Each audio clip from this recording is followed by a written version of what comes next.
Guys, this is Chris Dickey here, and well, today haven't you read the comment section of when I was reviewing my Godzilla Funko Pop? Well, technically in the comment section it says also I might be able review my other Funko Pops I have in my collection. So yeah. This one is the Ghostbusters Funko Pop collection. Now, I don't have the 3-pack because it's coming in the mail. So, yeah, let's begin this. Alright, the first one I want to show you, it is Peter Venkman, the main Ghostbuster. The main problem I have with this, it is when you shake him, there's this rattle noise. As if it sounded like if there was a vinyl ball inside of it. But anyway, yeah, the eyes are really, really clean. On his little name tag, it actually seems like as if there's a Isaac. Shut up. You. Shut up. Sorry, he was saying shut up. Shut up. So there's a shadow right behind the letters of his name, so as if it was saying it proud, proud Venkman. So yeah, and he has his neutrino wand out with his wire that hooks on connects to the proton pack, and his hair's really cool. They actually got it right, except he has his pants over his boots.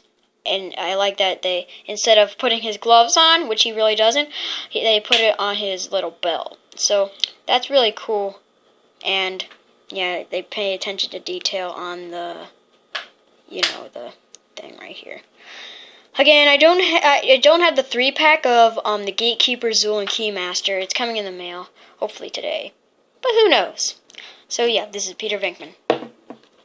Up next, we got Ray Stantz. And this one, to me, actually has the worst eye parts because it kind of there's a little bit of black. I'm not sure you can see it. But right there, as you can see right there.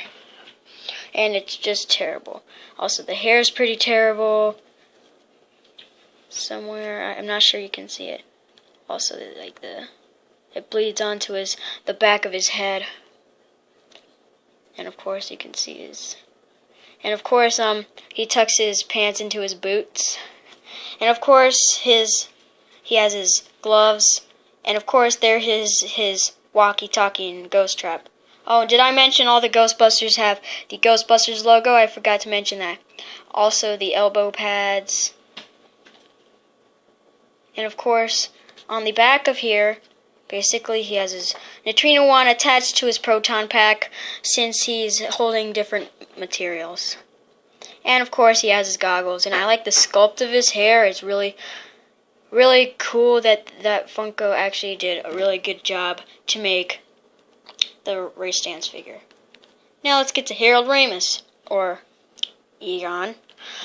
What's cool is that his hair is very, very smooth.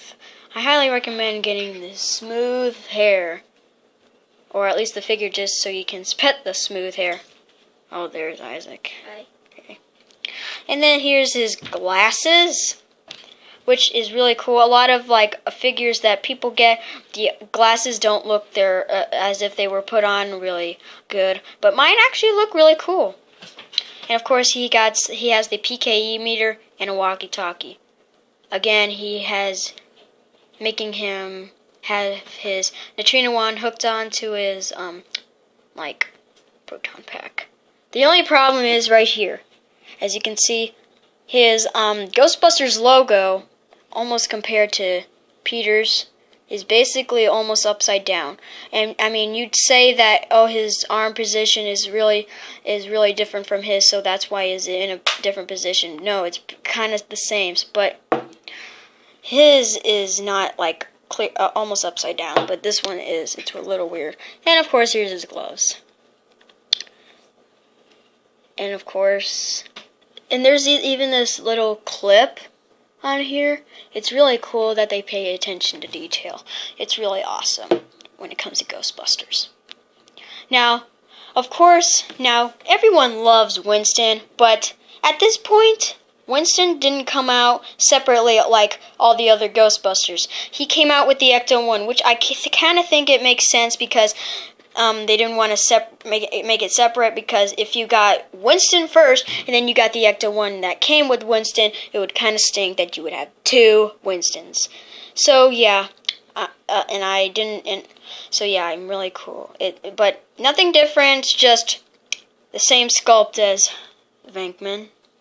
The only thing different is just because I don't know if there's anything different. The only thing is that the paint job's different on the hands, and of course his name tag, which you can barely see.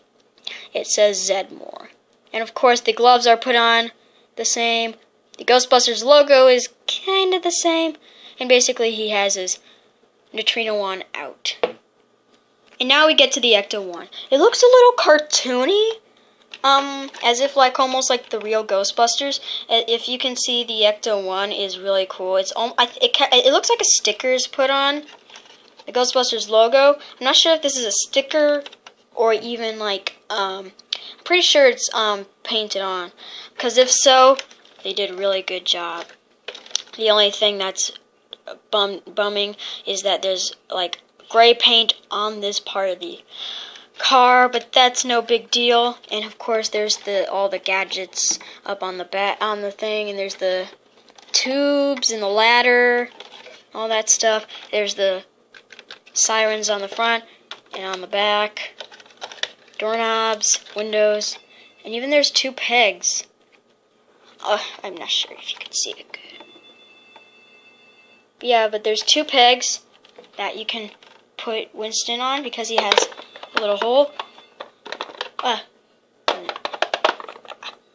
Gotta make sure it's exactly where the holes are. So yeah, he looks cute in the Ecto-1. Now all the Ghostbusters aside, let's get the Slimer. Now what I like about this figure. Oh, careful! I don't want to drop him. It's the fact. Darn it. Is the fact, well, I'm just gonna hold him, is the fact that, well, he can actually fly with this stand.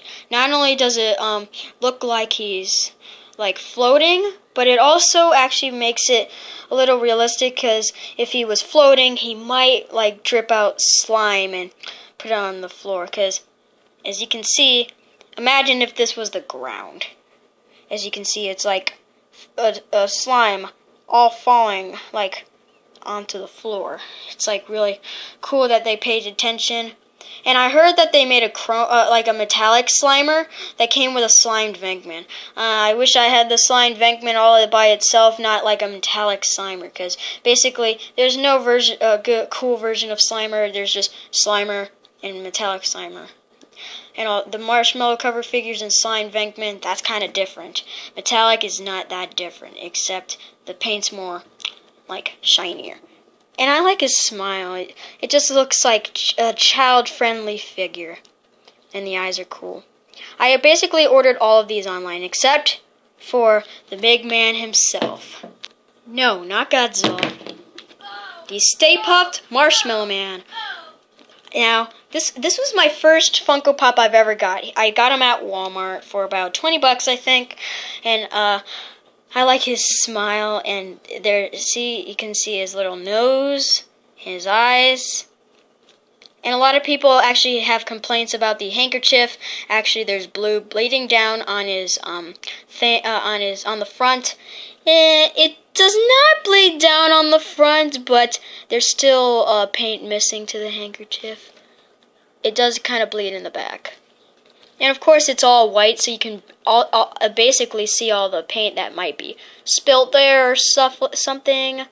And so yeah. And basically he's bigger than a lot of the Funko Pops. He's bigger than Ray Stantz. But I'd say he's a little bit smaller than Godzilla, because the hat does not count as a size comparison. But yeah, they're Stay Puft. And also his hat looks cool. It says Stay Puft. So yeah, that's it. And as you can see here are all the Funko Pop Ghostbusters with my little 6-inch Peter Venkman figure with my Funko Pop Godzilla. So yeah, that is my video for today. And don't forget, maybe I might review my other figures. And well, that was my video for today. And I hope you enjoy this non-Godzilla review. And as always, like, comment, subscribe. Stay happy, future fans. Bye. Also, I got another subscriber, so yeah, I have two. Reptile Annihilation shirt.